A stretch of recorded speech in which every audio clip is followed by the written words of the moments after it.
நமஸ்தே. ஸ்ரீ அம்மா பகவான் சரணம்.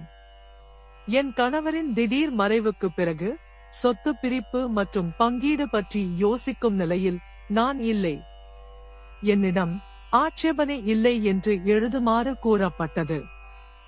நான் அப்படியே செய்தேன். ஆனால் என் மாமியார் இதற்கு சம்மதிக்கவில்லை.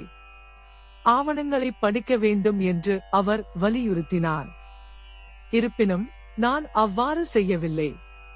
துரதிர்ஷ்டவசமாக என் கணவர் இறந்த சில நாட்களில் என் மாமியாரும் இறந்துவிட்டார். சொத்தில் என் மகளின் பங்கை கூட இழக்க நான் மனதளவில் தயாராக இருந்தேன்.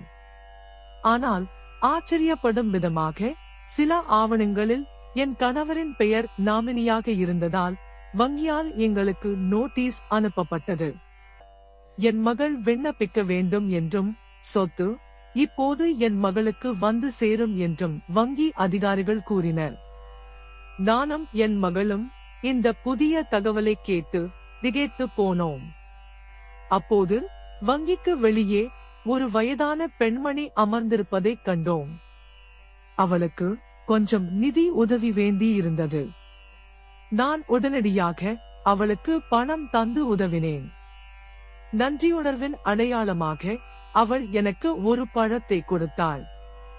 இந்த வயதான பெண்மணியின் மூலம் என் மகளுக்கும் எனக்கும் உரிய பங்கை பெறுவதில் என் மாமியார் ஆசீர்வதிப்பது போல் உணர்ந்தேன். இது ஒரு அற்புதமான சம்பவம். ஸ்ரீ பரம்ஜோதி அம்மா பகவானின் ஆசீர்வாதங்கள் நாங்கள் ஒருபோதும் எதிர்பார்க்காத செல்வத்தின் வடிவத்தில் எங்கள் மீது பொழிந்தன. ஸ்ரீ பரம்ஜோதியின் தெய்வீக கமல திருப்பாதங்களில் எல்லையற்ற நன்றியுடன். சங்கீதா தாஸ், அதிகாரி, கொல்கத்தா.